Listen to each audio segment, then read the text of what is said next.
women. We are all different.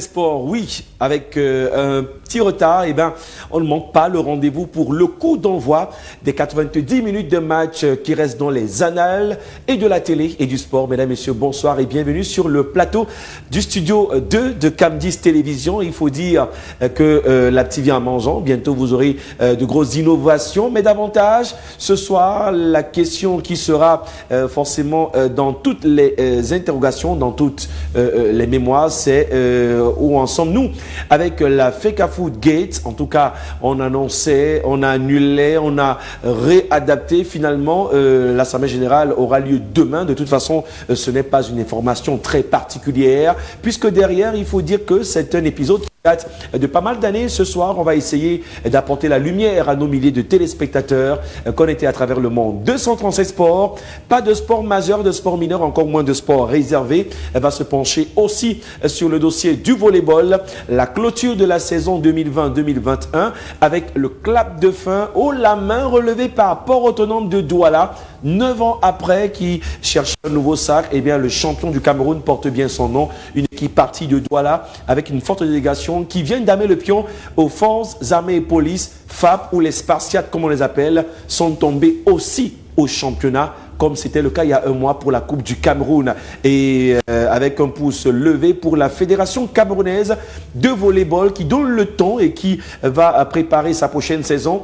Ce ne sera pas forcément le cas avec la Super League, puisqu'on attend encore les dernières journées pour savoir qui sera sacré sur le papier champion du Cameroun, parce qu'il faut le dire, dans les couloirs de la FECAFOOT, on connaît déjà un champion qui doit représenter le Cameroun à la Ligue des champions africains au féminin. Mais sur l'aire de jeu, Cam10 Télévision vous a ramené les nouvelles fraîches, des images des dernières journées du championnat national de football féminin. Football au féminin aussi, avec un hommage spécial pour les anciennes gloires, le match amical des légendes et l'initiative d'ailleurs des anciennes gloires au féminin du football qui sera peinte dans ce programme. Et puis il faut rappeler que l'Elite One a donc repris sa saison, mais une reprise pour quel intérêt, pour quel enjeu? Ira-t-on jusqu'au bout de l'aventure? En tout cas, on aura à revenir sur quelques performances et la grosse information. Coton Sport de Garoua qui enchaîne une 4e défaite d'affilée après les 2 défaites aller-retour de la Coupe de la CAF perdue en demi-finale. Et ben, Coton Sport enchaîne avec 2 défaites dans l'Elite One. Ce sera donc en débat tout à l'heure. Mais ce qui est clair, vous aurez la possibilité de participer à ce programme en direct sur la page Facebook de Cam10. Et puis, ce sera le temps additionnel. Merci encore à toutes et à tous. Restez connectés. Juste après la petite transition, je présente le panel qui m'accompagne ce soir.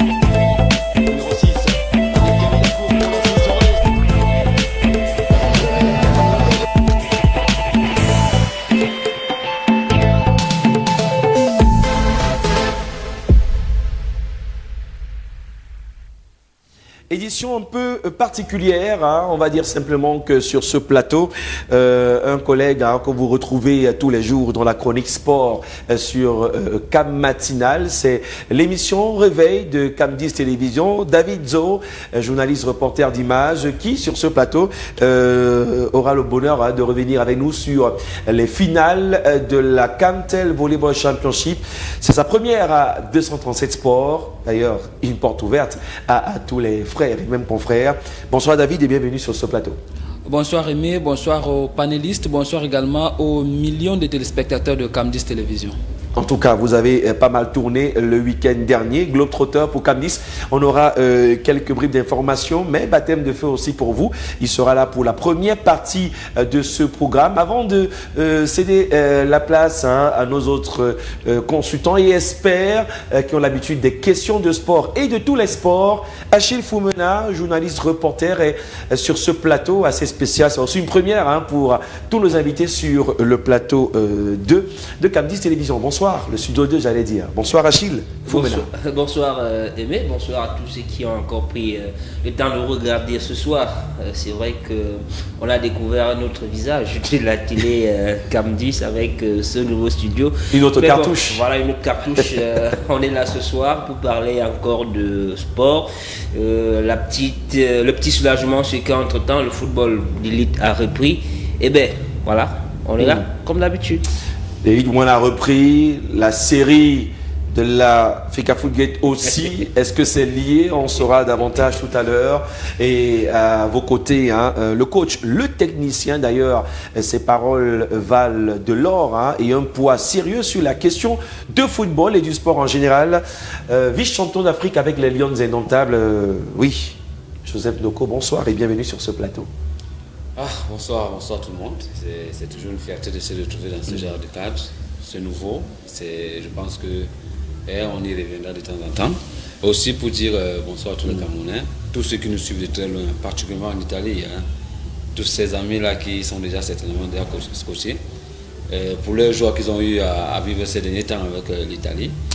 Et aussi un petit clin d'œil à tous les blessés de notre championnat qui a repris et qui se retrouve généralement tout seul. En tout cas, on reviendra tout à l'heure sur d'autres questions. Merci à vous, Joseph Ndoko, qui est sur ce plateau, et puis le meuble qui nous fait office de consultant, Candice Télévision. Fabien Bobo, bonsoir et bienvenue encore une fois sur ce plateau. Bonsoir Aimé, bonsoir à votre riche panel. Je suis très surpris d'être dans un studio aussi beau, aussi agréable à regarder. C'est formidable. Candice ne fait que faire des surprises. Tous les honneurs à l'endroit du promoteur et du directeur général. Je crois qu'il mérite un bouquet de fleurs. Je crois que si je l'avais su au départ, je serais parti en ville dans la journée acheter un bouquet de fleurs pour lui. Merci merci de m'avoir invité et je crois que je serai à la hauteur des attentes de vos téléspectateurs. Bonsoir à vos techniciens qui nous permettent de parler ici. Bonsoir à tous les téléspectateurs qui sont dissimulés à travers le Cameroun, l'Afrique et le monde entier. Fabien Bobo, une signature vocale sans pareil sur le continent. L'homme qui est très décisif et incisif sur ses commentaires et ses analyses.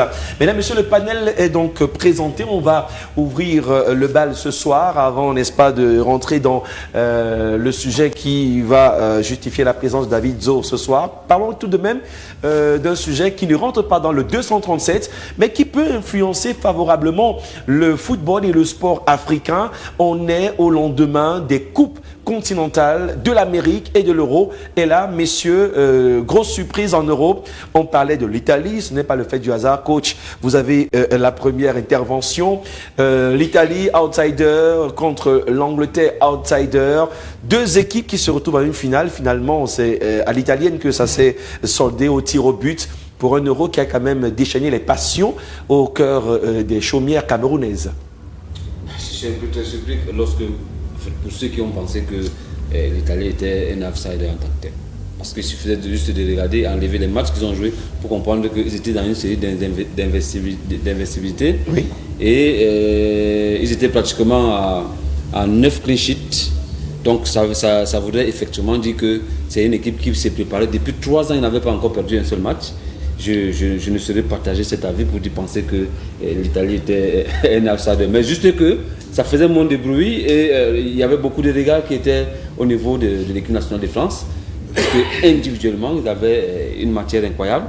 Et les Anglais aussi, certainement, autant qu'on a vu pour une première fois, ils ont certainement l'habitude de nous faire vivre ce genre de choses au Danemark. Comme en 92, ils sont venus en sapeur-pompier après la disqualification de la Yougoslavie. Mais 2 matchs perdus de poule, mais ils se retrouvent à ce niveau, ils sont retrouvés là. C'est de l'incroyable, ça fait encore partie des statistiques incroyables qu'on a pu avoir. Mais je pense quand même qu'on ne peut pas être trop surpris personnellement de voir que Anthony, comment on appelle le coach Italien. Mancini se retrouve avec cette série. Il a construit une équipe dans une sérénité. Il n'a pas beaucoup fait tourner les joueurs qui étaient. Il a donné une certaine forme de confiance. Et c'est cette confiance-là qui a fait en sorte qu'ils sont aujourd'hui à 34 matchs sans défaite. Et c'est énorme. C'est à saluer. L'Allemagne avait fait relativement pareil il y a quelques temps. Ils ont été aussi sacrés champions d'Europe, champions du monde. Et on n'est pas surpris. Lorsqu'un travail est basé sur la continuité, et voilà, on ne peut que, avec beaucoup de joie, se rendre compte que ça paye. Et il ne faut pas aussi oublier que vers la fin, que ce soit l'Angleterre qui arrive, comme elle arrive là, avec beaucoup de jeunes qui avaient un potentiel énorme. Mais moi, je pense quand même que sur un détail, ce match-là pouvait se faire basculer d'un côté comme de l'autre. Parce que si je ne vois pas pourquoi on ne se fait pas le penalty sur Sterling. S'il y a un penalty à ce niveau, ça prend une autre envergure. On va tirer généralement sur nous les coachs par rapport au choix. C'est très difficile de comprendre que Sancho, Rashford et le petit puissent aller prendre des responsabilités aussi énormes alors qu'ils n'ont pas eu le temps de jeu pour se mettre en confiance et perdre vraiment cette responsabilité-là en ratant les tirs au but. Mais je pense quand même que c'est une grosse faute pour nous les techniciens, mais généralement quand ça se passe bien, c'est tout le monde qui vous applaudit, mais malheureusement là, ce n'était pas le cas. Alors je reste avec vous, puisqu'on a deux images en illustration, la Copa América, Messi enfin, avec le but de Di Maria contre le Brésil, Neymar et toutes ces grandes stars. L'Argentine revient de loin. Est-ce que les superstitieux vont penser que c'est le sacrifice de Diego Armando Maradona? Mais belle Copa América qui se sort de par une belle affiche, en tout cas la plus rêvée. C'est faux. Non, mais moi j'ai été un peu déçu de ce match. Je l'ai regardé en direct. Oui. J'ai été déçu. J'ai eu l'impression que l'enjeu a été au-dessus du jeu. J'étais très surpris de la manière avec laquelle le jeu était haché de temps en temps. Je m'attendais à un spectacle extraordinaire, mais malheureusement pas. Mais ce qui a été vu, c'est sur un détail. Lorsqu'un joueur comme Correa présente une prestation pareille en finale, on ne peut pas tout de même remettre en cause ses qualités. À partir du moment où on sait qu'il est titulaire de Madrid et tout. Et puis, Di Maria, qui sort de là, il fait la différence. Et puis, si je vais dans la forme de la blague, où quelqu'un a dit qu'il a fallu que Eusebio meure pour que Cristiano Ronaldo gagne l'Euro, et que Maradona meure pour que Messi gagne, et que Neymar généralement est en train de regarder Pelé. Mais c'est un peu amusant, mais il faut quand même dire que ce match-là, le Brésil s'est vu tellement beau, qu'à un moment donné, ils ont été surpris. Pourtant, Neymar était à sa meilleure forme, en tout cas dans cette compétition. Oui. Par rapport aux autres. Je pense même que sur les statistiques, ils étaient pour nous favoris. C'était encore chez eux. Ils n'avaient jamais perdu ce genre de compétition organisée chez eux. Donc du coup, tout allait dans leur sens. Et puis, dans un sens un peu, comment dirais-je, ils ont un peu essayé d'enlever la pression qui avait au départ été la leur, à partir du moment où on estimait qu'il ne fallait même pas que le Brésil organise cette Copa América. Mais là, je pense quand même que pour Messi, je ne l'ai pas trop vu à ce match-là. Il n'a pas été aussi étincelant que ça. Il n'a pas pris trop de responsabilités. Mais avant, il a gardé sa valeur que nous connaissons. Et je n'oublie pas le fait que toute l'Argentine a reconnu cette valeur-là, cette volonté qu'il a eu à émettre avant le début de la Copa América. Donc vraiment, salut à tous ceux. J'espère tout de même qu'on ne prendra pas ça pour nous brandir, pour nous parler du Ballon d'Or. En tout cas, on attend. Vous savez que les questions de la FIFA sont très troubles. Les autres de la FIFA sont toujours aussi troubles. Alors sur un autre pan, on va accélérer. C'est juste une première prise de parole sur la Copa América et l'Euro. C'est quand même un challenge. Fabien Bobo, l'Afrique peut en tirer de belles leçons. C'est la première compétition, l'Euro en l'occurrence, qui a été organisée dans plusieurs pays. Est-ce qu'on peut rêver d'un avenir où la CAF ait l'opportunité? Est-ce que c'est un avantage sur le plan économique de pouvoir déplacer plusieurs nations dans plusieurs destinations que de tous les ramener? Quel est votre regard et votre sentiment des leçons à tirer de l'Afrique de ces deux compétitions continentales? Non, mais l'Afrique doit d'abord rester Afrique. Il ne faut pas toujours copier tout ce qui vient d'ailleurs. Et dans la même compétition, on a remarqué qu'il y a un pays qui a joué la majorité de ses matchs à domicile, c'est l'Angleterre. Ils se sont déplacés qu'une seule fois pour aller à Rome. Donc, mais la formule, elle est flatteuse quand on regarde jouer partout dans les pays. C'est pas mal comme formule, mais je crois que l'Afrique n'a pas à copier aussi rapidement cela. L'Afrique reste l'Afrique et on voit très bien que quand un seul pays organise ou bien deux pays co-organisent, l'ambiance est toujours la même. L'ambiance de fête, on a vu au Gabon dernièrement, quand le Gabon a organisé, c'était l'ambiance de fête. Guinée-Gabon, on a vu des formules à deux en Afrique. Formules à deux en Afrique. C'est pas, voilà, mais c'est pas forcément prendre la formule de l'UEFA avec l'euro qui venait de passer, mais je crois que l'Afrique reste l'Afrique. Nous aimons le foot, nous aimons l'ambiance.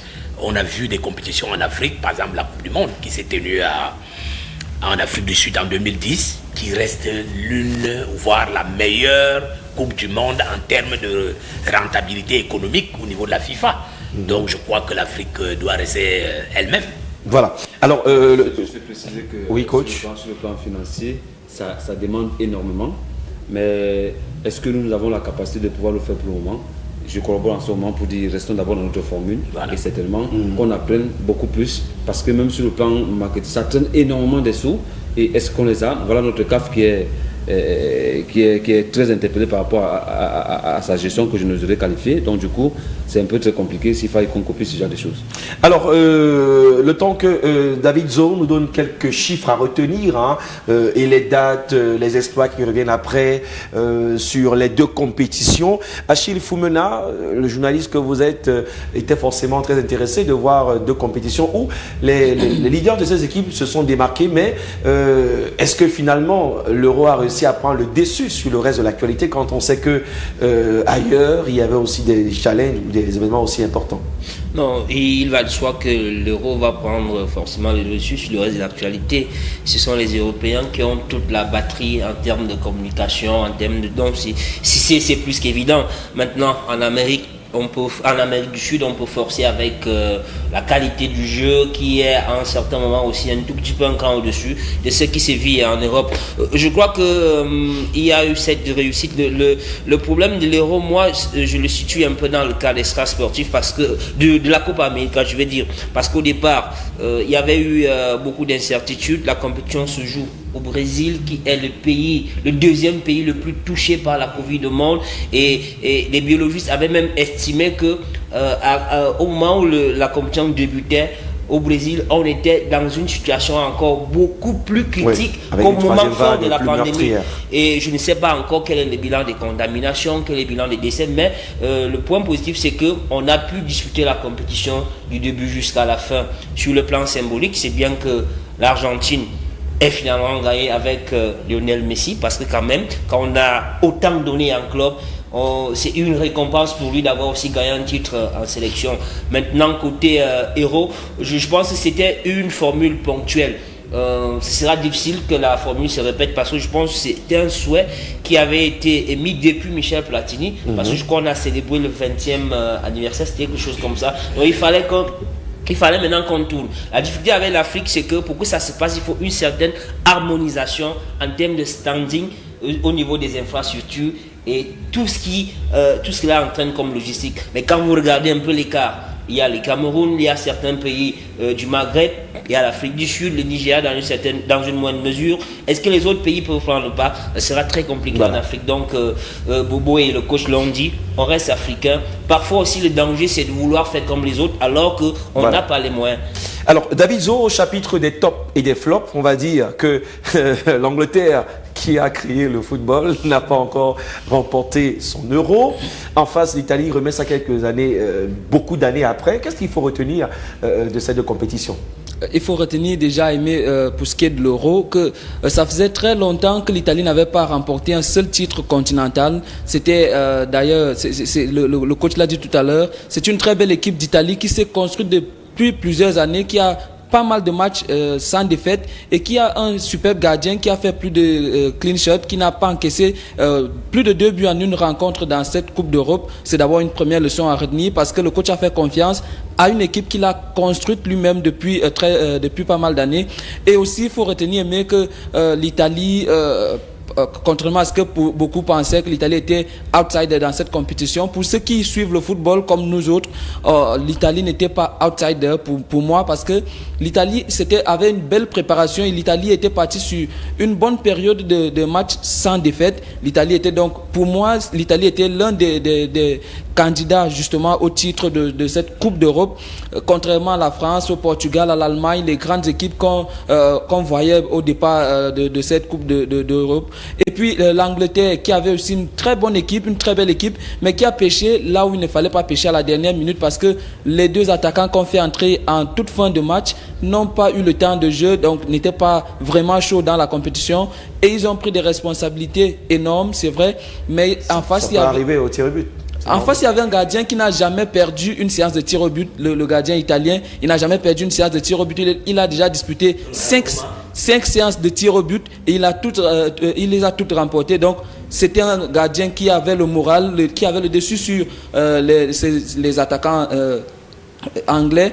Et justement, il fallait, quand on a en séance de tir au but, il faut justement jouer avec le moral, et le gardien avec l'ascendant sur le moral des attaquants anglais. C'est justement ce qui a pesé dans cette rencontre. Et puis le le tir au but manqué de Rashford a pesé aussi sur le prochain tireur anglais qui est venu tirer sur qui a tiré et qui a vu son penalty être enlevé par le gardien. Donc il faut retenir que pour ceux qui ont vu, qui pensaient que l'Italie était partie comme outsider, ils ont peut-être pas suivi l'Italie depuis le début, depuis peut-être 2 ou 3 ans, mais l'Italie était un bon candidat pour cette Coupe d'Europe, et l'Italie serait un candidat encore pour le titre de champion du monde pour les prochaines échéances, parce que l'équipe est en train de se rajeunir. Selon moi, c'est mon avis. Même s'ils ont 70 ans, eux deux, à l'axe là. Oui. 70 ans. 70 ans d'expérience. On va chuter avec vous sur cette intervention. Effectivement, juste pour enchérir, c'est que mon jeune frère, confrère, est en train de dire, David était en train de dire, pour dire que oui, aujourd'hui on peut s'assurer du fait que les équipes qui sont parties un peu plus loin, c'est des équipes qui ont joué en groupe, qui ont joué en équipe. Toutes les équipes qui sont venues en pensant un peu à la diversité, notamment comme la France, ils sont venues un peu coincées. Regardez très bien, tout ce dont on a pensé qui pouvait en arriver, se sont coincés. L'Allemagne, le Portugal et tout ça. Même si Cristiano Ronaldo sort aujourd'hui comme meilleur buteur ayant sorti un peu plus tôt, je trouve ça un peu très pauvre par rapport aux attaquants. Mais je dis l'autre responsabilité revient à nous les entraîneurs. Ce que Southgate a fait l'autre jour m'a un peu étonné. C'est inacceptable. Et puis aussi, quels sont les cadres? Qu'ont-ils fait?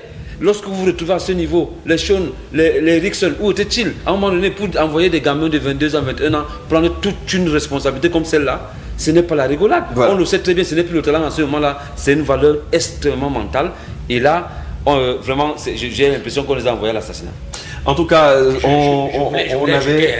En 2 secondes, pour enchérir également ce que dit le coach Ndoko, comment on fait quand on joue un match aussi important, on joue à domicile, on marque tôt, ça veut dire qu'on est libéré. On fait comment lorsqu'on va au vestiaire, on mène 1-0 à la mi-temps. Quand on revient à la deuxième période, on recule. Ouais, je n'ai pas trop bien compris cela. Et quand on a un entraîneur, et on sait que quand vous reculez et que vous laissez la possession de balle à une équipe comme l'équipe italienne, qui est technique, qui sait jouer dans les intervalles et tout ça, ça devient très dangereux. Moi, je crois que le coach anglais aurait pu se lever et demander à son bloc équipe de remonter un tout petit peu et de jouer un peu plus haut pour contrecarrer les velléités italiennes. J'ai vu cette équipe subir jusqu'à l'égalisation. Et je partage l'avis du coach Ndoko. On fait comment pour donner la responsabilité à 3 petits gamins? Où sont les tauliers de l'équipe? Pourquoi le numéro 3 qui a marqué le but est sorti? Pourquoi celui qui lance les longues touches, là, je ne sais pas comment on l'appelle, Harrison ou qui? Harrison. Et voilà, qui lance les longues touches là, pourquoi il est sorti? Les tauliers, c'est les tauliers de l'équipe, ça, les joueurs mûrs qui devaient venir prendre les pénaltys pour jouer. donner des pénaltys aux gamins comme ça, moi j'ai trouvé ça un peu En tout cas, pas responsable de la part du coach. En tout cas, l'histoire retiendra que l'Italie est donc vainqueur de l'Euro 2020 qui s'est déroulé en 2021 et que l'Argentine de Lionel Messi, enfin un titre avec sa nation, a remporté la Copa América contre Neymar. La transition, pourquoi? Parce que aussi, dans le même temps, les équipes d'Elite One ont profité de cette période estivale du football sur le plan continental pour préparer leur reprise du championnat et pas que, puisque les amoureux du sport ne sont pas que amoureux du football. C'est pourquoi derrière la transition, on va parler de volleyball. Sur le plateau de 237 Sports, vous êtes les bienvenus, mesdames, messieurs. C'est un rendez-vous les lundis entre 21h et 22h30, un peu décalé. Vous aurez forcément à nous voir un peu plus tard sur ce plateau. Mais après la transition, on évoque le clap de fin du championnat national de volleyball.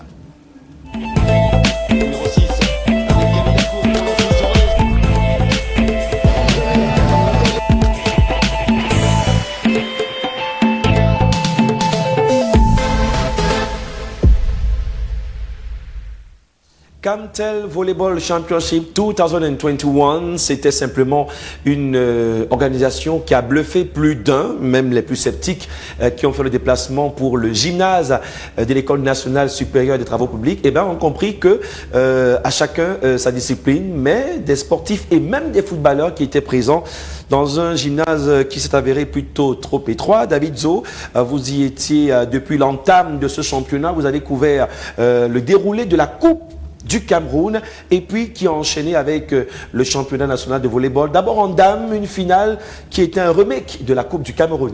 Une très belle finale d'ailleurs, Aimé, une finale qui opposait une jeune équipe de Bafia Volleyball Evolution, il faut le dire. Bafia Volleyball Evolution chez les dames a complètement rajeuni son équipe. La tranche d'âge va de 16 à 23 ans dans cette équipe de Bafia Volleyball Evolution qui justement était face à une équipe de FAP, Forces Armées et Police, qui a des joueuses très talentueuses dans cette équipe et des icônes de volleyball au niveau national et même international en Afrique. On a pu donc revivre un remake de la finale de la Coupe du Cameroun, puisqu'il faut le préciser, les deux équipes s'étaient déjà affrontées lors de la Coupe du Cameroun de volleyball il y a un mois. Et hier donc, il fallait justement que Bafia Volleyball, qui avait été battu lors de la finale de la Coupe, sorte un peu, fasse un sursaut d'orgueil et pourquoi pas pour venir dominer ces grandes sœurs de Forces Armées et Police qui ont du talent. Les deux premiers sets étaient bien sûr à la faveur de Bafia Volleyball Evolution, oui. Mais vous savez, quand on est jeune et qu'on a assez donné pendant les deux premiers sets, on prend un coup sur le physique et puis ça a permis à Bafia Volleyball de reculer un peu. FAP est revenu à la charge au troisième et quatrième set, ce qui a permis aux deux équipes d'aller au golden set ou alors tie break, comme ce fut le cas lors de la finale de la Coupe.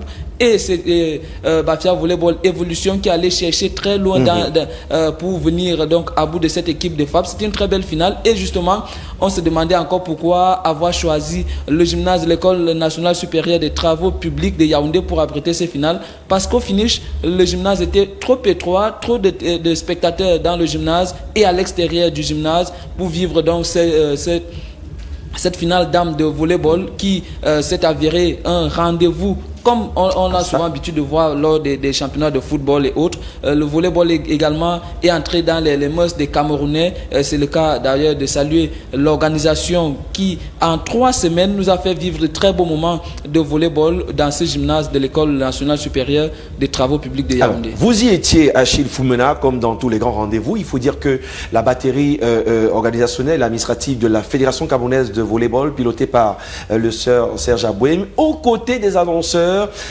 était un tout petit peu débordé, mais il faut le dire, malgré les tentatives de mesures barrières, c'était compliqué de contenir ces personnes-là. On aurait même pensé que l'État du Cameroun et la chaîne nationale retransmettent ce genre de spectacle qui est une garantie pour la promotion du sport au pluriel au Cameroun.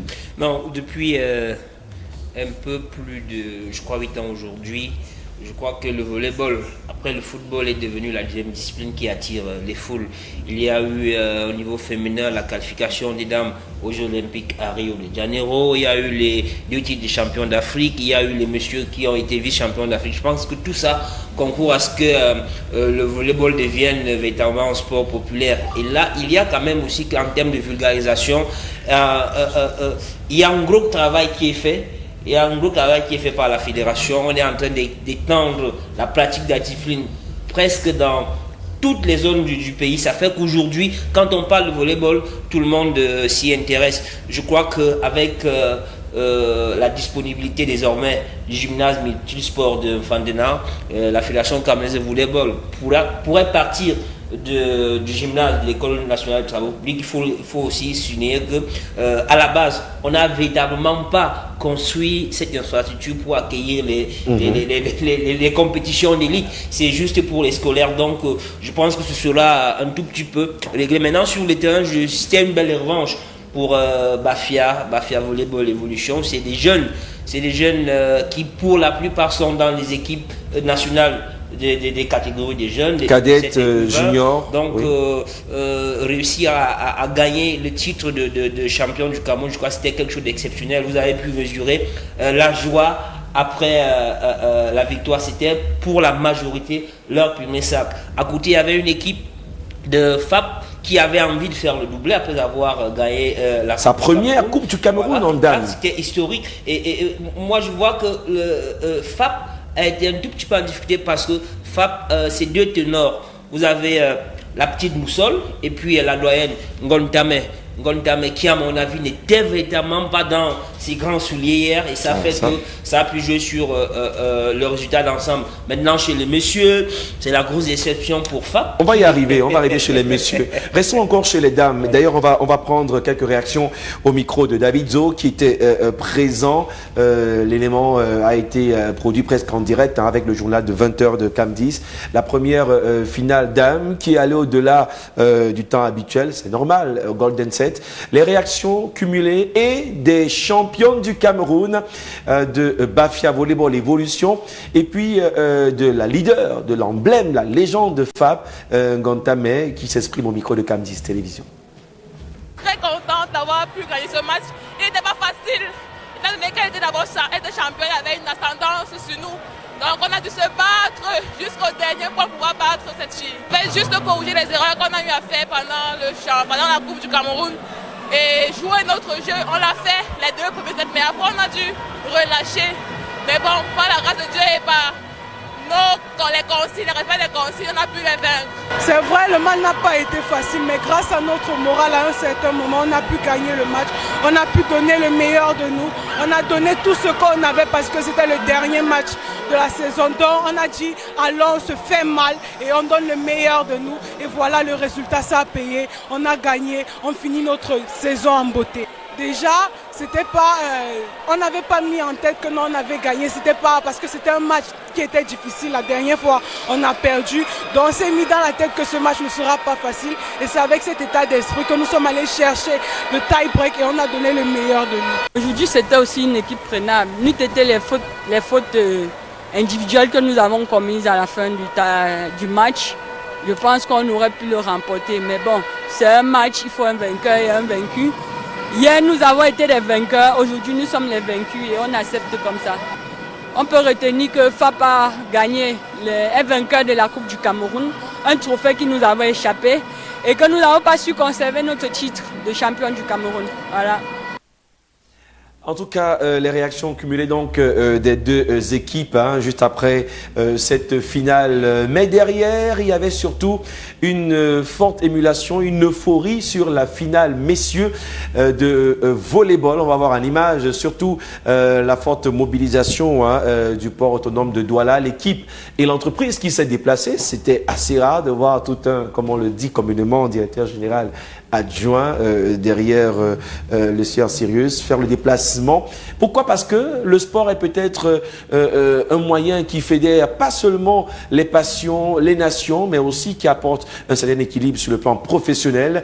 Il faut dire que Forces armées et police étaient encore en finale, comme à la Coupe du Cameroun. FAP perd contre une équipe du PAD qui n'est pas venue négocier sa finale, de la préparation, de l'ambiance, de la mobilisation. On ne parle pas de moyens. Achille Foumena, on sait que FAP est une institution, mais le PAD qui a déjà participé à la Champions League africaine cette année couronne une saison plutôt sur les nuages, comme on l'a dit. Je crois qu'il y avait une grosse envie du côté de Port Autonome de Douala de gagner ce titre.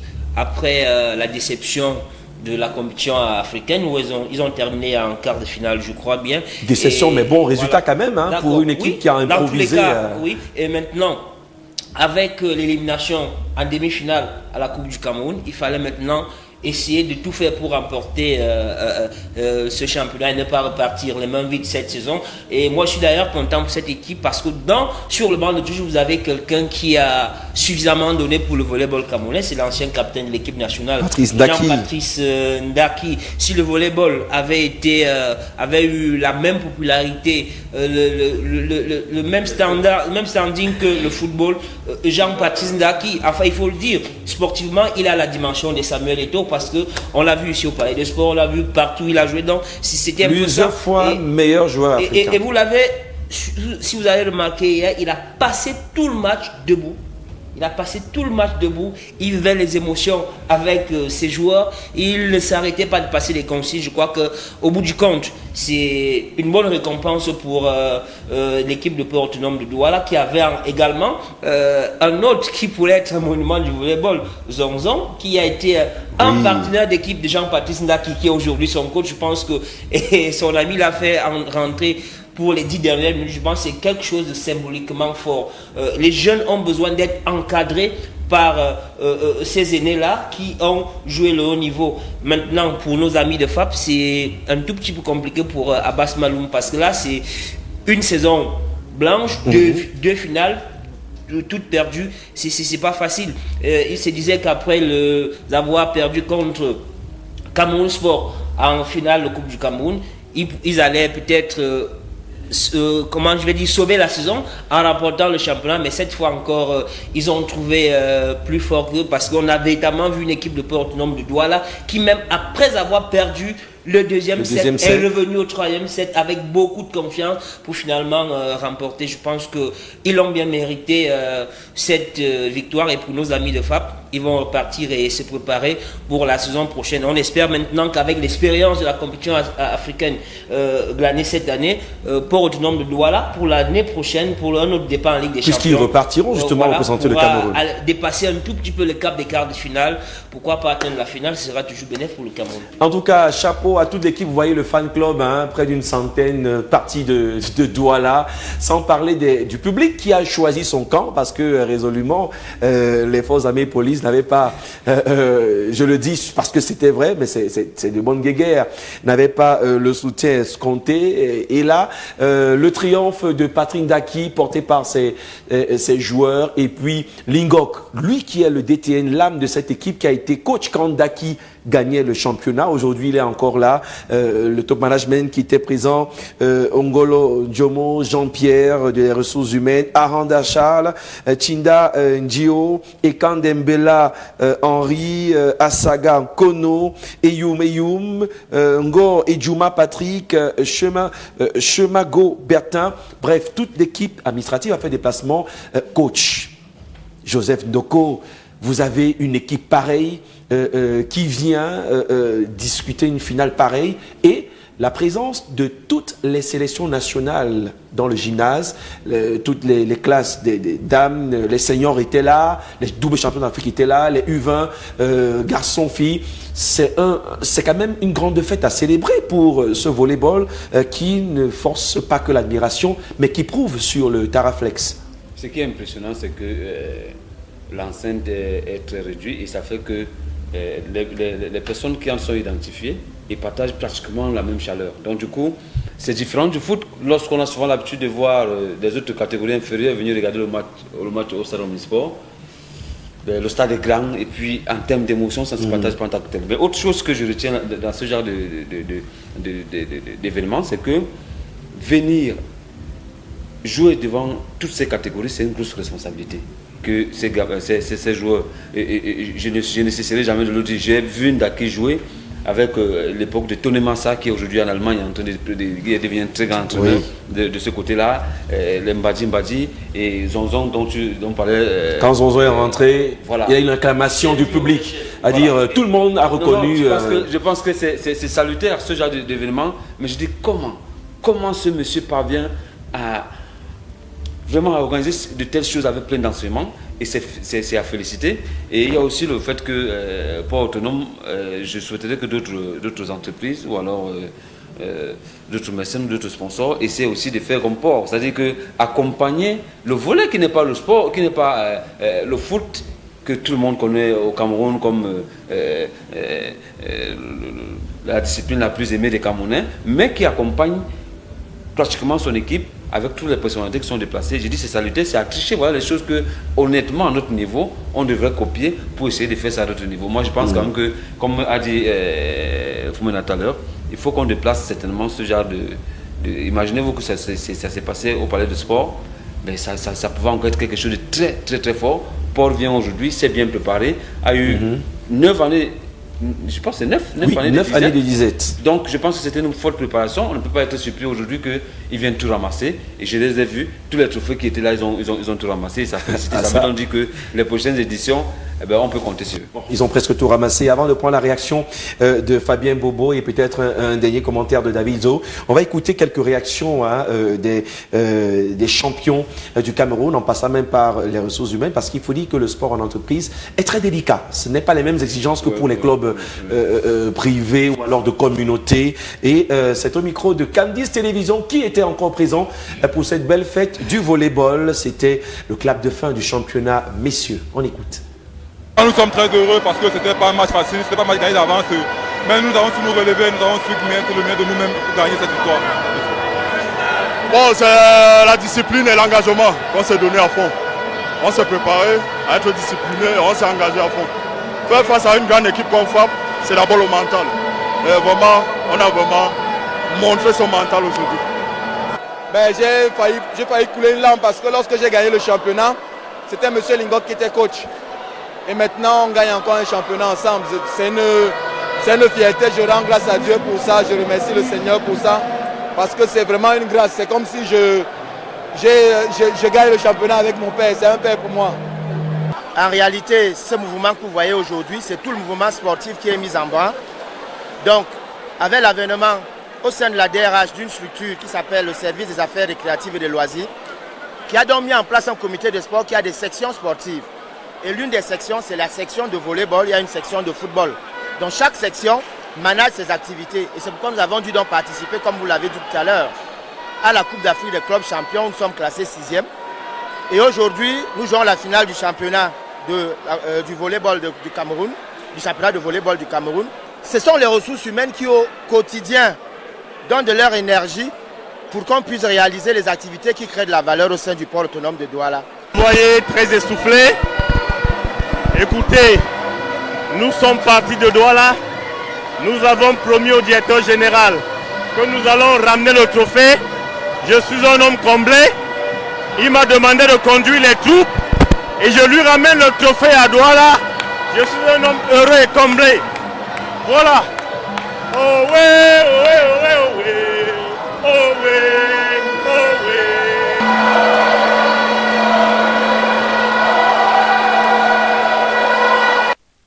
Je pense que ce genre d'émotions dans le sport, il faut les applaudir à la maison. Ce n'est pas tout le temps que ça arrive. Et imaginez cette expression, tout un directeur général adjoint du port autonome de Douala, dans l'ambiance, sans barrière de statut et autres. c'est ça aussi la magie d'une belle organisation. Et puis merci aussi aux responsables de la com. Hein. Il faut dire qu'il y a plusieurs départements. Notre très cher Milo, félicitations à toutes les équipes qui ont pris part au championnat national de volleyball, même si finalement l'histoire retiendra que FAP était en finale en messieurs et en dames, et FAP a été frappé dur par Bafia Volleyball Évolution. Et puis par rapport au tenant de Douala la fête, forcément, est terminé très tard. On a d'autres réactions qu'on aura le bonheur de prendre dans Camsport le matin avec le président de la FECA Volley qui s'est exprimé sur cette belle alchimie. Clin d'œil à Raoul Simplice Milo. On reviendra aussi et pourquoi pas merci à Judith qui a piloté la délégation, Madame Moussima Moukoko.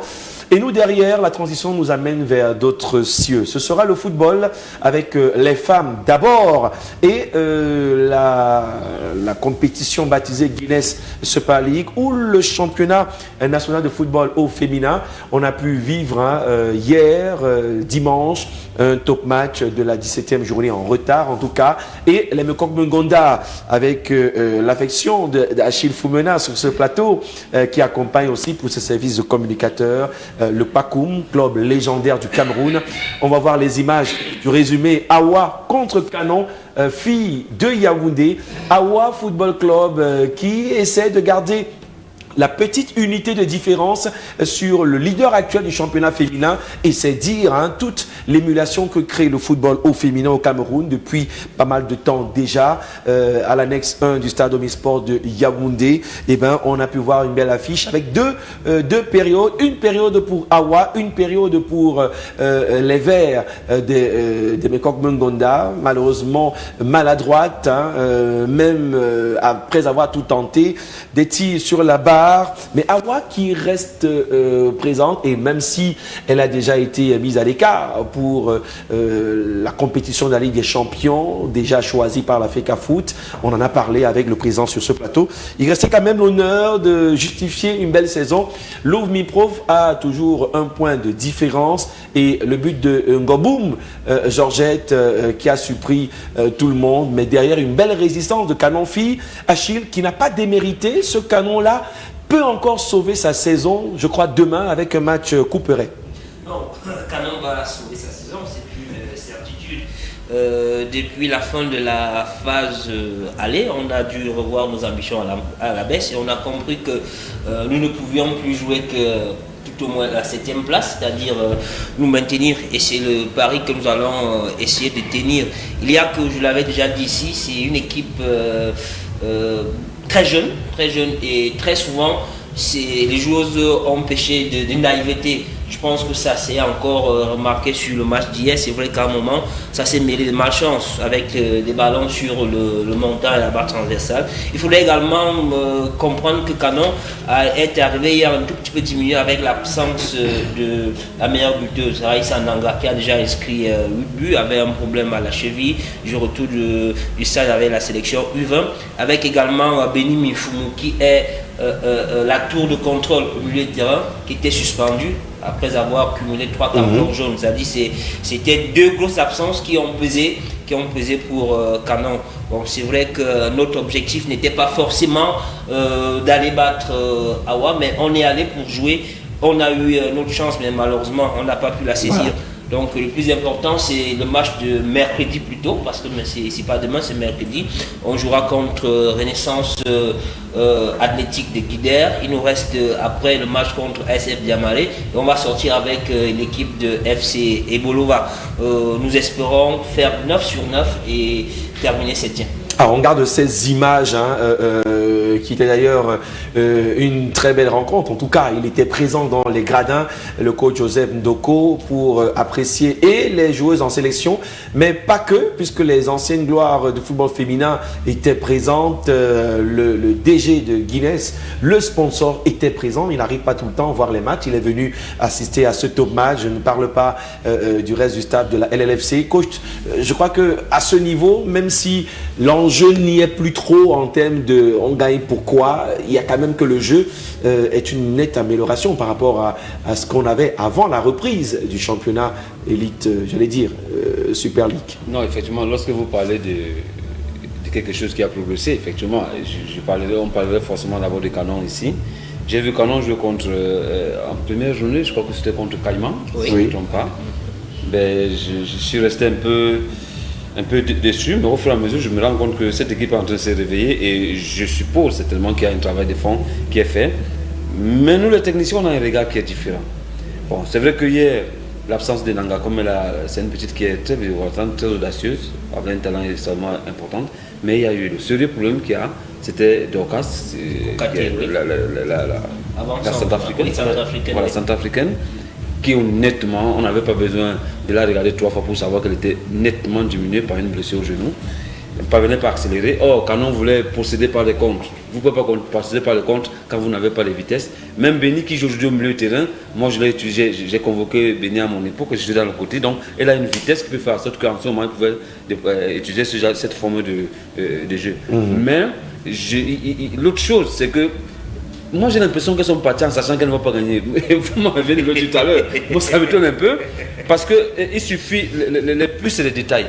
On a vu Tabé, la petite Blanche Tabé rater, c'est qu'on ne rate plus. Je ne sais plus comment elle a fait pour rater ça. À 3 mètres, on l'a vu même en image. Hein, tout à l'heure là. Sur la demi-moitié de la vidéo. Et c'est un détail. Juste après les 20 dernières minutes, tout le milieu d'Awa, qui est souvent la force d'Awa, n'existait pas. Angan n'existait pas. Tant Melvis Tanto, qui est souvent la métronome, n'existait pas à partir de ce moment. Donc, et par contre, elles ont pris le milieu de terrain en main. Ils pouvaient avoir forcément des bonnes choses en vue. Maintenant, qu'est-ce qu'elles peuvent gagner actuellement? C'est la visibilité là. Rester dans cette constante là au niveau des performances. Et nous ne partons pas pour rien. On passe aussi le temps à leur donner des conseils et tout ce que cela comporte. Nous estimons aussi que ce n'est pas un coup de gueule parce que généralement, je l'ai dit ici une fois, on m'a appelé pour me dire pourquoi je m'en vais engueuler les entraîneurs. Et je vais le répéter, on a un très gros travail. Le travail qu'on doit avoir au niveau du football féminin, il faut les éducateurs formateurs et qui font le travail. Parce qu'on a l'impression que lorsque je regarde bon nombre de matchs, ça me fait un peu mal parce qu'on a l'impression que les filles n'apprennent pas assez. Et ce n'est pas le président, ce n'est pas qui d'autre qui va pouvoir les aider, c'est forcément donc les éducateurs. Et puis le projet de jeu, il va comment? J'apprends aujourd'hui, Canon il fait beaucoup de merveilles, je les ai un peu titillés ici la dernière fois qu'ils avaient mis le toit et que je ne voyais pas la fondation. Mais je pense quand même qu'ils sont sur une logique qui va quand même permettre qu'au moins sur ce toit-là, on soit à l'abri et que dans cet abri-là, on puisse proposer beaucoup de bonnes choses. Quelle est notre philosophie? Quel est notre projet? On prend qui pour amener et ça fera en sorte que, honnêtement, tel que j'ai vu là, si ça continue, on pourra penser que Canon reviendra dans les années prochaines, non plus pour penser lutter contre le maintien ou quoi que ce soit, mais dans le top 4. On revient la saison prochaine. Voilà. Avec la on attend, ce sera sur l'air de jeu. Alors on regarde ces fins de partie, regardez des buts comme ça, on met sur la barre, ce n'est pas les opportunités qui ont manqué, sur le coup de pied de coin qui suit, Canon a encore touché, cette fois c'est la transversale, c'est d'abord le montant, on voit ça, on est quand même content des choses qui avancent, même si on ne sait plus, 17e journée, 20e finalement. C'était la 17e journée. En retard, on en est où maintenant? Nous ne regardons pas les journées, hein, bon. on va juste voir les en matchs. tout cas, et dans les tribunes, on avait une certaine Farida Macha qui est rentrée de compétition, qui revient à Awa. Bon, n'était pas sur l'air de jeu, mais un petit commentaire quand même des actrices sur l'aire de jeu, cumulé au micro de Candice Télévision. Et puis Fabien Bobo portera son avis, et David Zo aussi, sur la virgule du football au féminin avec les Lions U20 qui étaient sur l'aire de jeu après la défaite contre le Maroc, 1 but contre 2. Elles se sont vues très jolies lors de match aller, 2-0. Match de retour, on a sorti les greffes, les mèches, on a oublié de jouer au football. Ben non, pour les titiller. Réaction après match entre Awa et Canon. On écoute. J'ai trouvé que nos filles se sont bien battues. C'était un score d'1-0, mais l'important c'est les 3 points. Je crois que là maintenant, chaque match on cherche juste les 3 points et elles ont pris les 3 points. C'était pas évident. Canon est venu se battre aussi, c'est une équipe avec des joueuses. Donc on ne pouvait pas s'attendre à un match facile non plus, vu que tout le monde cherche aussi à rester. Donc je suis fier de nos filles. Plus 3 points, moins 3 matchs, moins 3 victoires. Toujours le même projet, gagner des trophées, gagner des matchs, faire donner le meilleur de moi. Donc pour moi c'est toujours le même objectif et on est tellement proche de notre objectif d'être championne cette année qu'on n'a qu'à se concentrer 3 matchs encore et puis c'est à nous. C'est vrai qu'à la deuxième mi-temps, c'était un peu difficile parce que l'adversaire a repris le niveau. Donc on a aussi fléchi au niveau du milieu de terrain. Mais je crois qu'aussitôt on va remonter cela parce qu'on a encore du pain sur la planche. C'est notre milieu à un moment donné qui a lâché. Et du coup, il fallait que j'aille au-delà de moi pour ne pas encaisser, pour que ma défense ne puisse pas encaisser. On a fait, je pense que 2 semaines, on n'a pas joué. Je pense que c'est ça qui est, moi je dirais que c'est ça qui a été la cause par rapport au rythme. Et je pense qu'à partir de demain, on va essayer de mettre le chevaux en course pour essayer d'élaborer quelque chose de mieux face à Caïba. Mais je crois qu'en deuxième mi-temps, on a donné du répondant à cette équipe, puisqu'en début, les filles n'ont pas cru. Et au fur et à mesure que le match avançait, on a essayé de recadrer, essayer de voir là où ça faisait un peu plus mal. C'est vrai qu'il nous manque encore un effectif assez capable d'aller chercher ce genre de match. Je crois que nous allons nous améliorer en continuant à jouer et certainement la saison prochaine, il y aura un peu plus que ça. Malheureusement, on a perdu le match malgré une petite erreur à la première match, mais nous n'avons pas baissé les bras pendant tout au long du match. D'abord, on a perdu un match qu'on pouvait le gagner. On avait beaucoup d'occasions pour le gagner ce match. Mais malheureusement, on n'a pas pu. Mais on ne va pas baisser les bras, on va continuer à travailler pour les prochains matchs.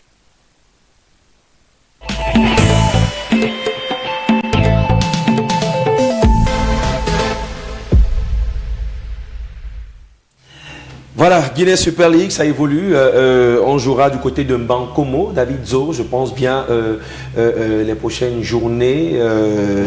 Mbankomo, il y a un match mercredi en Mbankomo. Les matchs vont se jouer au stade annexe. Enfin, pour ce qui est le canon, on a juste fait un réajustement. Au lieu de 13h, on jouera à 11h. Donc voilà le décalage, mais les matchs vont se jouer au stade annexe. D'accord.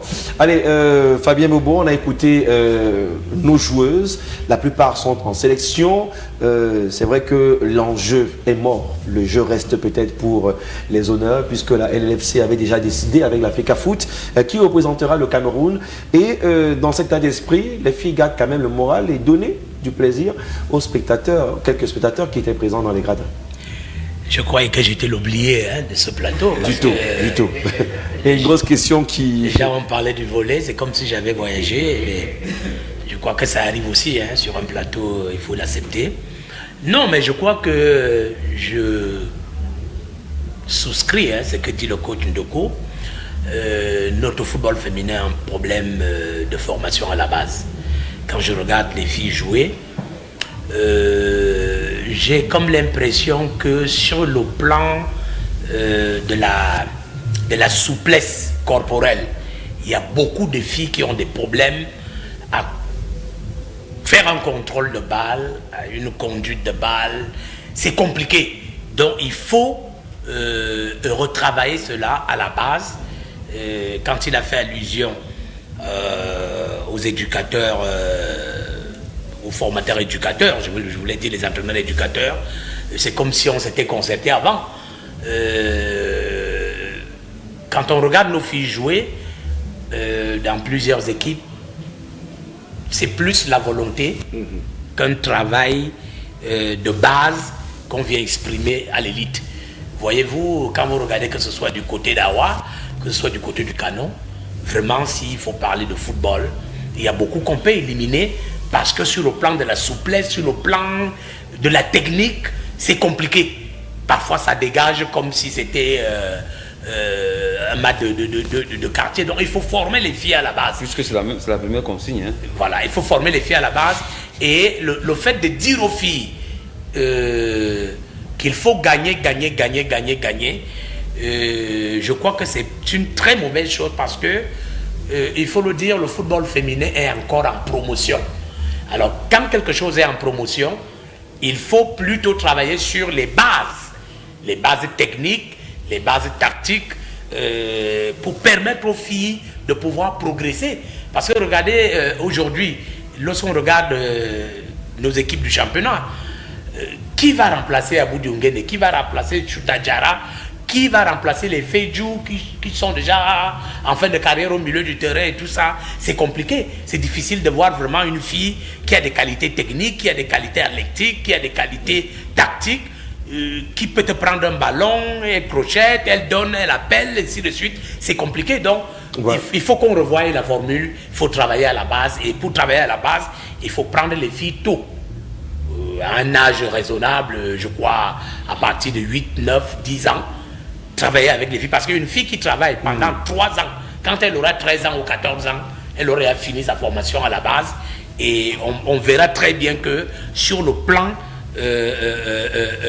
des qualités technico-tactiques, elle assure parce qu'elle aura reçu cela à la base. Donc, notre football a vraiment du travail à faire au niveau de la base. Il faut même préciser. En 30 secondes. Voilà, il faut même préciser que le réel problème ici, c'est un problème de coordination. Coordination presque en tout. Voilà. Bon, maintenant, si ce problème de coordination n'est même pas d'abord résolu à la base, et qu'il y a l'enjeu qui est donné, les règles d'enjeu, les consignes qui viennent animer une fois de plus cet enjeu en disant il faut dégager, il n'a jamais été dit quelque part dans l'enseignement du football que dégager c'est s'éloigner fortement du danger. Et à chaque fois, c'est reparti, c'est revenu, quelle est la solution? Et c'est pour ça que je dis à un moment donné, dans certaines équipes, on ne voit rien qui se prépare. Et là, les filles, le temps passe, elles ne se rendent même pas compte de ce qu'on appelle une carrière. Ça devient encore notre danger. Vous savez très bien que quand un athlète ne réussit pas, il devient un danger pour la société. Voilà. Merci Joseph Ndoko, Fabien Bobo, Achille Foumena et puis David Zo sur ce plateau. On va garder le meilleur pour la fin. Cette histoire qui ramène encore pas mal de commentaires sur la toile, la FECA Foot Gate telle qu'on l'a baptisée. Mais il faut préciser que au-delà du match pour sortir du football féminin, il y a Éclair de ça qui a battu AS Diamaré 2-0 avec un 15e but inscrit par Bibout qui rejoint Kameni en termes de meilleure buteuse. Je ne sais pas où est-ce que les hommes en sont en termes de but. Encore qu'il faudrait que... Le meilleur, c'est la meilleure arène avec notre but. Voilà, bon, il y a encore la reprise. Espérons que ça va jusqu'au bout. Et puis Amazon Fab qui a dominé Edding, 3-0. La transition est facile. On est dans le football, on est dans l'organisation aussi de la LLFC par la FECA Foot qui aujourd'hui fait le buzz sur la toile, bad buzz ou good. Anyway, on a pu avoir, il y a quelques minutes encore, David Zo, vous étiez sur le terrain avec Franck Bélis Guebnan qui assure aussi à la réalisation de ce programme, multitâche, en tout cas merci. Du côté de Tinga, ça semblait être serein. Dites-nous un peu l'ambiance que vous avez trouvée là-bas. Ce soir, il était carrément 20h, juste un peu avant le grand journal de Désiré Trésor Mbouni, la rédaction.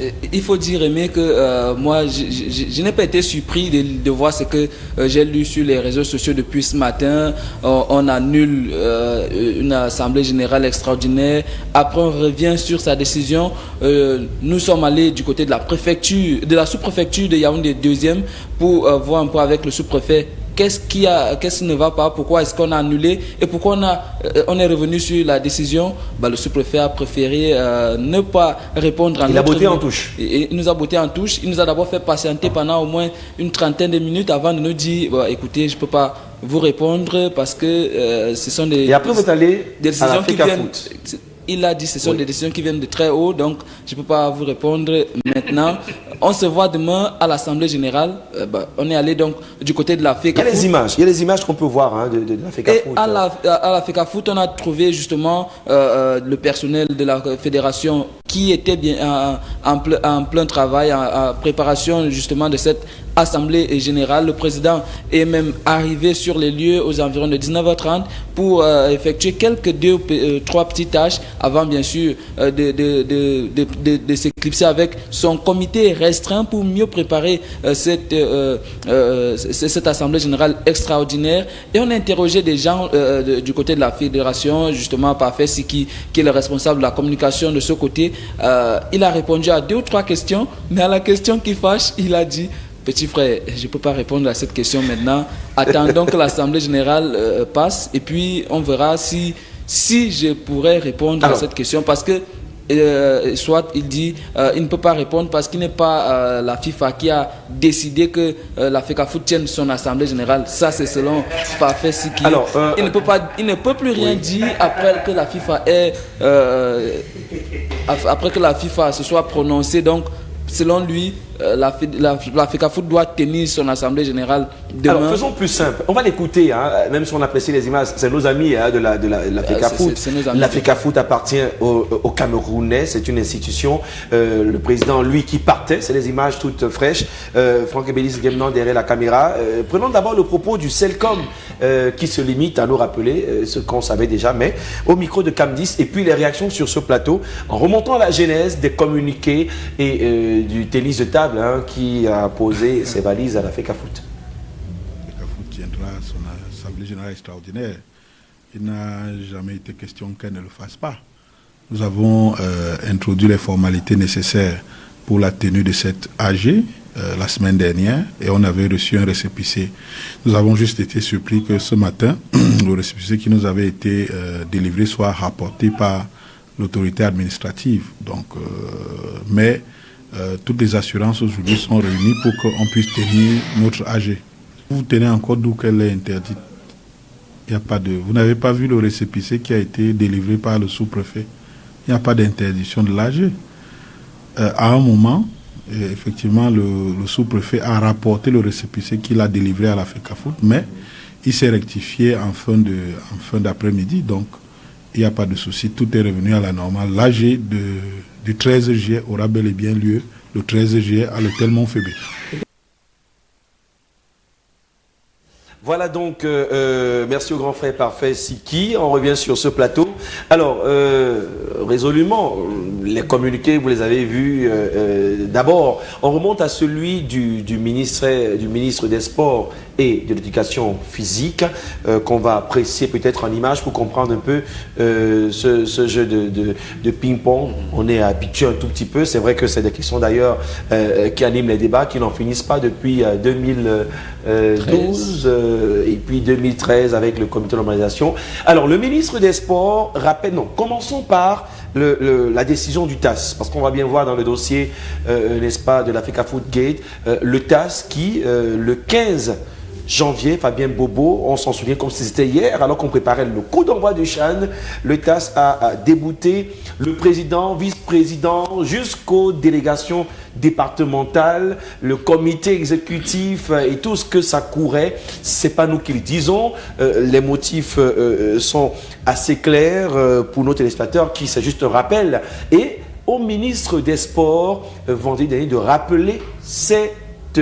décision de loi à la FECAFOOT qui est complètement en train de jouer contre son camp. Et on a ce jeu qui finalement aboutit avec le renfort de la FIFA dans une lettre douteuse parce qu'il est de la FIFA, signé de la FIFA, secrétaire général et de la CAF. De toute façon, quel est votre regard sur cet épisode que vous suivez depuis plus de 10 ans aujourd'hui? D'abord, il faut dire que la loi reste la loi. Vous savez très bien que le Cameroun a toujours eu à saisir le TAS pour décider de l'avenir des conflits qu'il y a toujours eu dans le football au Cameroun. Vous connaissez l'affaire FECAFOOT contre Étoile Filante de Garoua à l'époque, Tombi Aroko était aux commandes et vous connaissez la fin. Tombi Aroko a fini par partir malgré... Bien qu'il ait gagné une canne. Voilà, avec les... Non, le problème c'est pas de gagner la canne. Parce que il faut que les Camerounais comprennent. Quand on parle de la loi, vous pouvez faire 1000 tours autour de la loi si vous voulez la contourner. Elle reste là, elle est la loi, elle est là.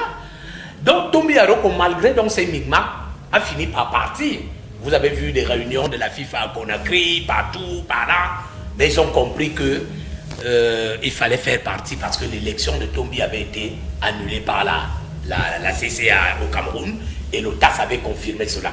Mais maintenant, quand on revient pour le cas Mbombo Dioya, tout le monde sait que le 15 janvier, vous l'avez si bien dit tout à l'heure, que l'élection de M. Mbombo Dioya avait été annulée par le TAS. Dès lors que cela a été dit, M. Mbombo Dioya n'existe plus à la fédération.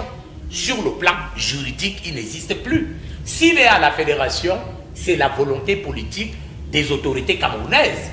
Parce qu'il faut le dire ici, la FIFA n'a aucun droit de maintenir quelqu'un à la fédération, dans une fédération. que ce soit au Cameroun, que ce soit ailleurs. Aucun texte de la FIFA ne le dit qu'ils peuvent me faire. Quand la décision vient d'une instance au-dessus de la FIFA. Voilà, une instance juridictionnelle comme le TAS. Donc maintenant, qu'est-ce qui se passe? Parce qu'il faut bien dire aux Camerounais ce qui s'est passé. Lorsque l'élection de M. Mbombo Njoya est annulée, M. Infantino arrive au Cameroun. C'est d'abord la première et l'unique fois qu'il est arrivé au Cameroun. Il est reçu par le chef de l'État. Il va là-bas, il dit au chef de l'État qu'il a des choses à faire avec le Cameroun. Quand je dis des choses, ça dit des grands projets à faire avec le Cameroun, patati patata. Et il plaide auprès du président de la République qu'il faut que Mbombo Njoya reste à la FECAFOOT pour un moment. Et le chef de l'État qui a la Coupe d'Afrique des Nations à organiser n'a pas voulu avoir sur son dos la FIFA, a donc accepté cela malgré les décisions de justice. Ça veut dire quoi? Ça veut dire que sur le plan juridique, je l'ai dit tout à l'heure, Mbombo Njoya n'existe plus. La preuve, tous les comptes de la FECAFOOT ont été bloqués par cette décision-là.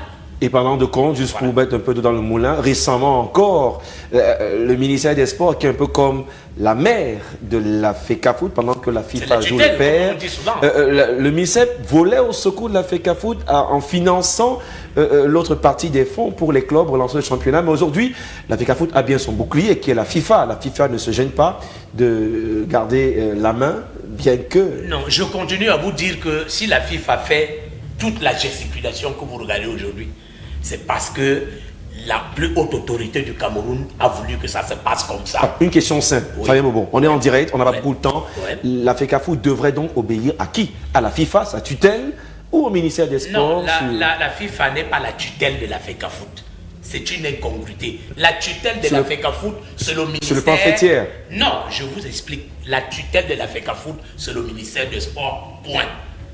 La FECAFOOT est membre de la FIFA à travers la CAF. La FIFA n'est pas la tutelle de la FECAFOOT. La FIFA, en transition avec la CAF.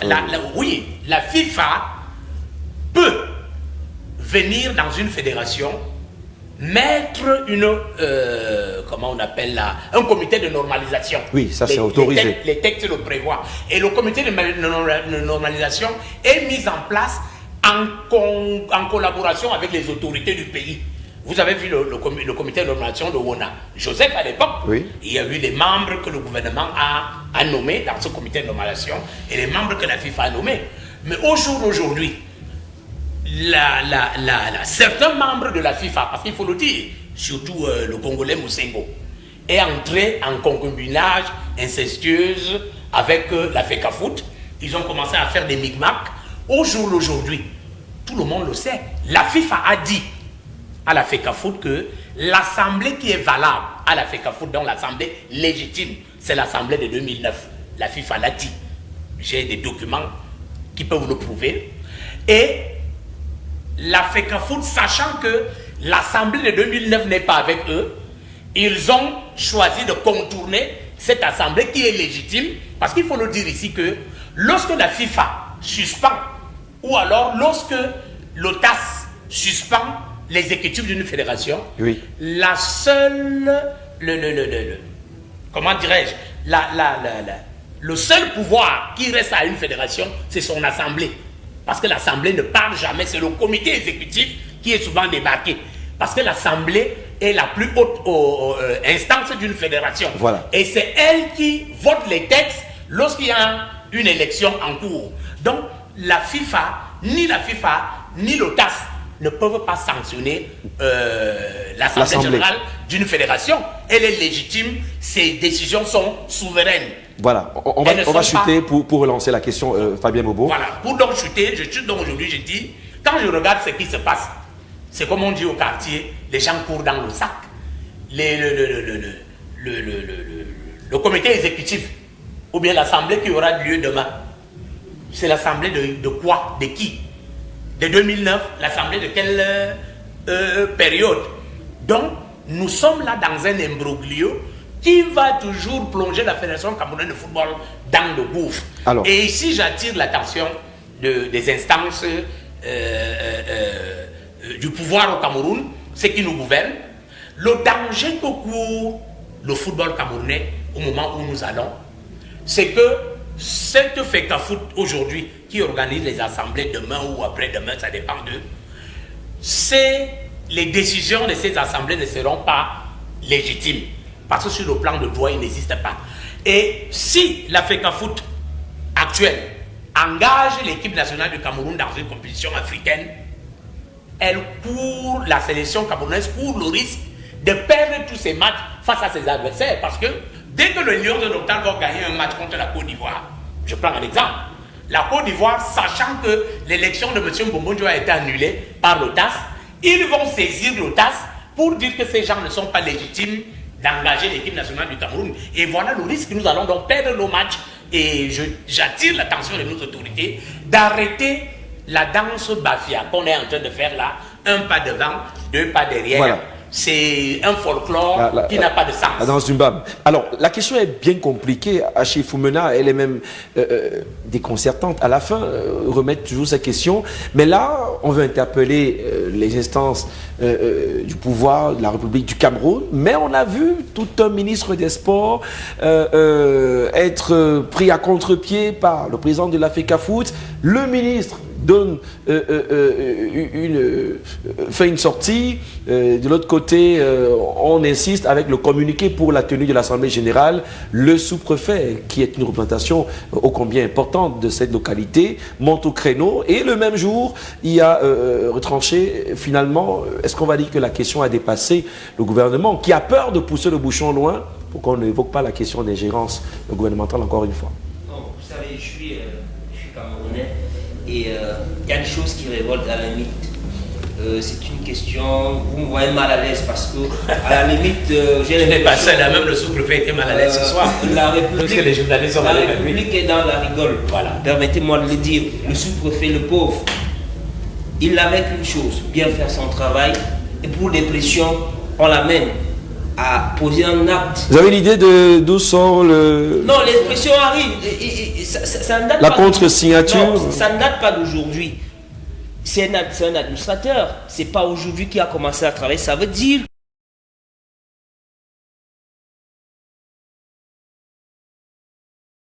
des déclarations de manifestation à la Fédération camerounaise de football, c'était sur la base de certains éléments bien précis. Mais après, quand lui est rapporté d'autres, il se rend compte que on l'a certainement induit en erreur et il décide de le rapporter. Quand vous lisez, c'est basique, c'est simple. On n'est même pas là dans l'administration, on est là dans la gestion des affaires africaines. Ça veut dire que vous avez deux enfants au sein d'une même famille qui n'arrivent pas à se mettre d'accord sur la tenue d'un événement. Qu'est-ce que vous faites? Vous dites aux enfants, attendez, au lieu de faire la fête là demain, prenez votre mal en patience, on essaie de voir clair. Parce que ici, l'objectif, c'est que tous les footballeurs camerounais puissent parler d'une seule voix.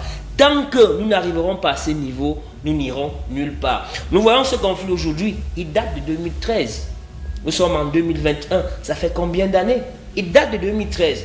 Le droit n'a résolu aucun problème jusqu'à... Moi, ce qui m'intrigue, ce qui me rend un tout petit peu triste, c'est la fragilité du régime, du pouvoir, du gouvernement camerounais, qui tremble comme une feuille morte. Il dit qu'à la moindre menace de la FIFA, figurez-vous que ces gens nous ont amenés à aller changer la loi du Cameroun pour faire une élection à la Fédération camerounaise de football. Moi, c'est des choses qui me révoltent.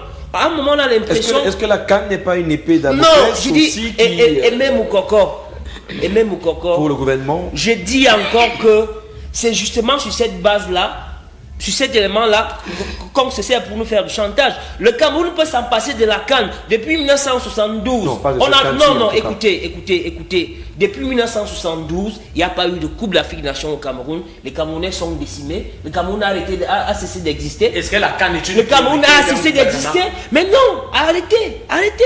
Non, c'est quoi cette histoire où la FIFA décide de ce qui doit se passer au Cameroun? Moi, je n'arrive pas à comprendre. Et juste parce que, au niveau même du gouvernement, on n'est pas d'accord. Les gens, à un certain moment, préfèrent dévoyer l'état de droit pour préserver leurs intérêts égoïstes.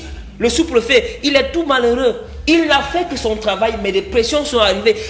Et c'est quoi cette histoire? Dès qu'on prend une décision, on vous brandit l'aide de la FIFA. Vous avez sur la même correspondance et l'entête de la FIFA et l'entête de la CAN. C'est jamais passé dans le monde. C'est les choses Ils sont toutes curieuses. On est en train d'aller où? Où est-ce qu'on va? Moi, je dis, c'est une situation, c'est révoltant.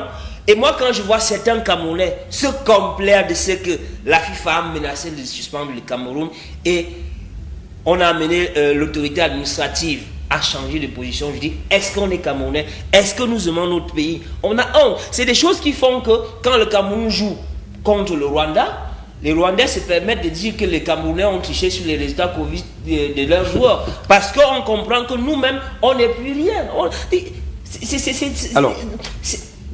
difficile. C'est difficile. Moi, je dis encore que... Mais demain, cet AG va nous révéler... Je dis ceci. Tant qu'il y a des problèmes, tout ce qui sera arrêté là-bas comme résolution...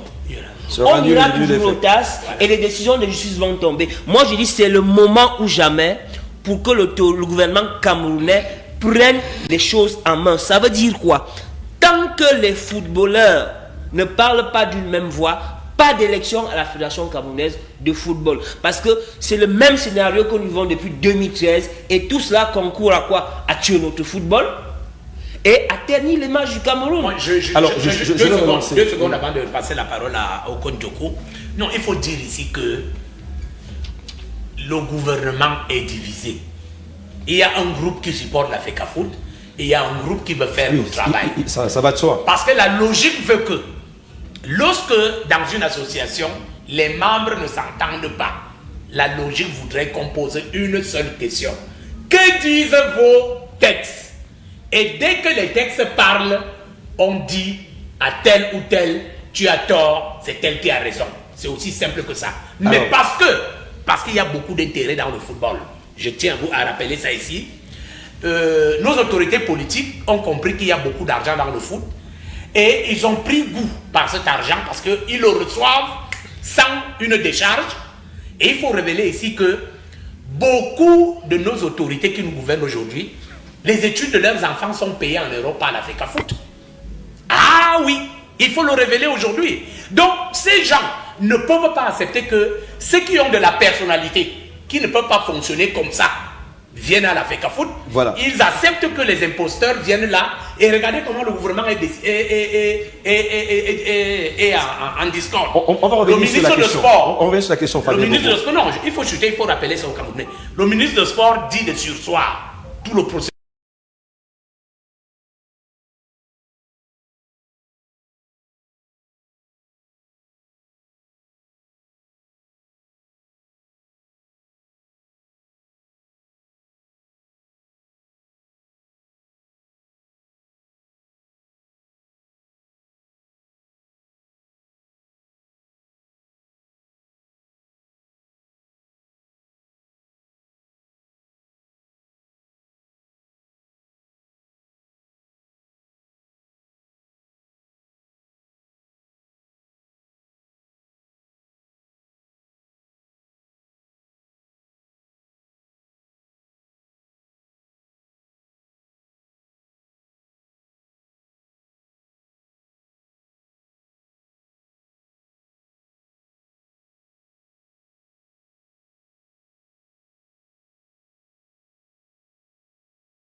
La formule revient aujourd'hui.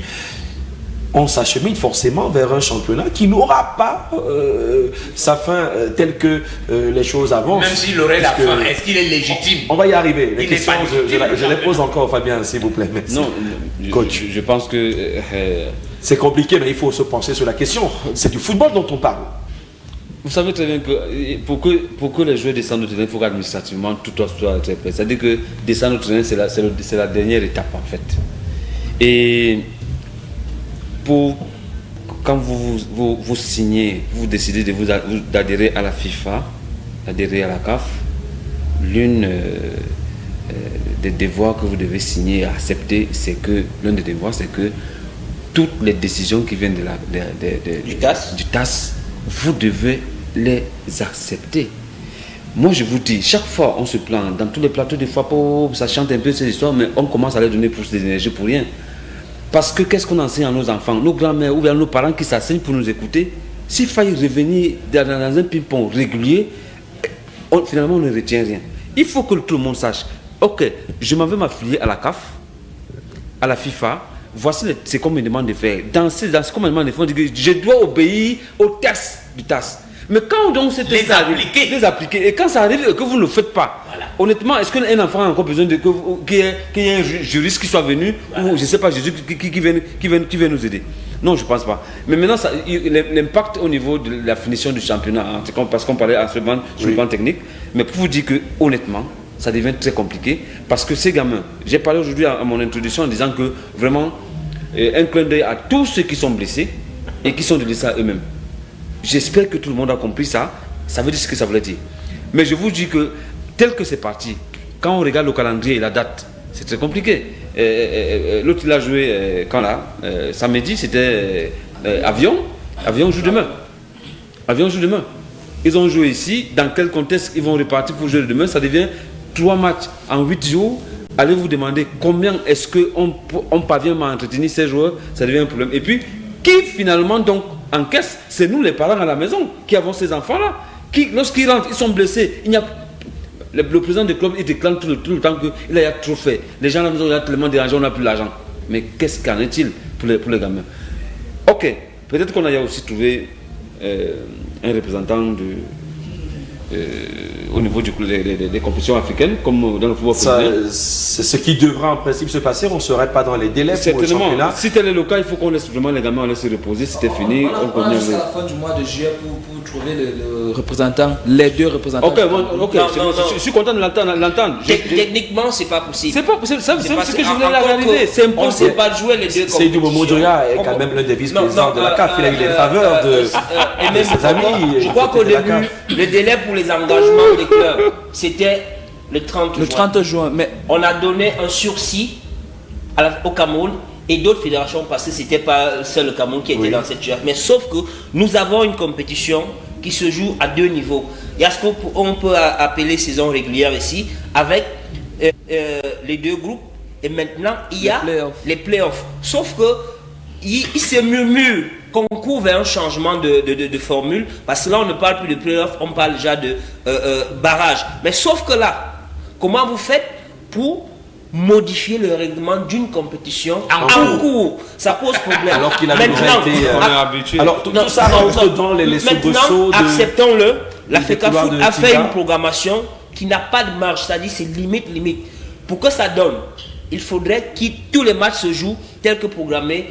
Pas de match en retard, mais sauf que pour le cas d'espèce, vous avez 2 matchs en retard déjà. Le match d'Avion et le match de PWD de Bamenda pour la phase aller, qui ne s'est pas encore joué. Vous faites comment pour programmer un match en retard alors qu'une équipe doit jouer mercredi et dimanche? Vous le mettez où? Parce que l'écart minimal, c'est 72 heures. Vous ne pouvez pas faire moins. Alors, tout ceci devient un peu compliqué, mais l'approche, c'est pas encore officiel, c'est que si on finit la saison régulière, ça dit que le nombre de journées dans les 2 poules, et maintenant, on va envoyer 4 noms à la CAF. On profite pour mettre les deux premiers tableaux de programmation. On va bientôt les deux premiers de chaque poule. Et maintenant, le moment venu, on ne retiendra donc qu'un seul représentant. Maintenant, la Coupe du Cameroun, techniquement, elle est morte parce que vous ne pouvez pas jouer et le championnat et la Coupe du Cameroun en même temps. Et qui sera représentant à la fin? Alors, on est un peu comme dans un match de foot où même la VAR n'arrive pas à solder les questions délicates. Il y aura Assemblée Générale demain, Camdis Télévision. Il ira voir du côté, n'est-ce pas, du Mont-Fébé, ce qu'il en est. Après, les décisions vont être prises. Fabien Mobo, la dernière prise de parole, vraiment en 30 secondes, c'est de savoir s'il faudrait être inquiet ou alors rester serein et espérer qu'un jour, les Camerounais tourne la page de cette question de football qui dérange et qui décourage même au fond, parce que personne n'est heureux de savoir toute ce chose qui se passe. Là, il faut chuter vraiment en 60 secondes. Je crois qu'ici, la grosse déception, c'est les autorités de notre pays. Parce qu'en réalité, les lois sont votées à l'Assemblée nationale pour permettre la bonne relation entre les individus. C'est-à-dire que M. Mokoko, je ne peux pas venir, je démarre votre véhicule, je dis moi je vais faire l'ambiance à Balmayo alors que vous ne me l'avez pas donné. Si je le fais, il y a une loi qui dit que tu es le propriétaire de la voiture, donc tu as le droit, l'usus, le fructus et l'abusus de ton véhicule. Alors moi je ne peux pas jouir de ce véhicule-là si tu ne me le permets pas. Si je le fais, tu me portes plainte. Allez, la loi va me frapper. Alors, si nos autorités, qui sont au sommet de l'État, décident de violer les lois, ça veut dire qu'ils donnent une mauvaise image aux petits citoyens du quartier. Tout le monde sait que l'élection de Mbombo Njoya a été annulée depuis janvier. Donc Mbombo Njoya n'existe plus juridiquement. Tout le monde sait que l'OTAS a dit que seule la LPC, la Ligue professionnelle de football au Cameroun, a le droit d'organiser les championnats professionnels. On fait comment pour qu'on dise que c'est la FECAFOOT qui organise les championnats professionnels. Donc tout ça c'est, je suis gêné de le dire, mais il faut leur dire ça en face. C'est nos autorités qui ont amené le bordel dans le football. Permettez-moi ce terme-là. Et ils seront responsables même dans l'histoire de ce qu'ils sont en train de faire aujourd'hui. Parce qu'un pays normal ne peut pas bafouer les décisions de justice. Et les décisions de justice, lorsqu'on les applique, ça veut dire que c'est un pays... La sortie du ministre des Sports rappelait les décisions de justice, c'est un peu... Mais aujourd'hui... Ouais, c'est pas le... Tu vois donc aujourd'hui, le ministre des Sports, de toute façon, qui est la tutelle de tout le sport au Cameroun, on va revenir lui dit quelque chose, mais les autres défis... La FIFA se permet... Monsieur, tu as même vu la FIFA où merci il y a un pour document qui est scanné. Les gens semaine prochaine, depuis que tu existes dans le football, je peux terminer. Oui, non, la semaine prochaine, on revient sur la question. Parce jamais je n'ai vu déjà une lettre de la FIFA avec 2 ans. Voilà, mesdames, messieurs, merci encore à nous avoir suivis. Merci à David Zo. Vous serez demain du côté des événements. C'est un épisode qui est simplement remis au devant de la scène. Rappelons quand même que sur le terrain, les clubs continuent de jouer. Pourquoi, on ne sait pas encore, mais ils jouent en espérant que ce soit utile pour la fin du championnat. Merci Joseph Ndoko, coach technicien hors pair, et d'ailleurs merci pour son expertise sur la question du jour. Merci Achille Foumena, on se retrouve lundi prochain avec les résolutions de l'AG. Oui, il y aura des résolutions, peut-être, on attend, mais est-ce que ça va tenir long? La question est posée. Merci à tous les internautes qui nous ont écrit et restés fidèles au programme de Camdis Télévision. Ce programme est en rediffusion les mardis après-midi et surtout sur la toile. Vous pouvez replay votre direct. Bonsoir et merci à toute l'équipe de Prod. On est sur Camdis Télévision.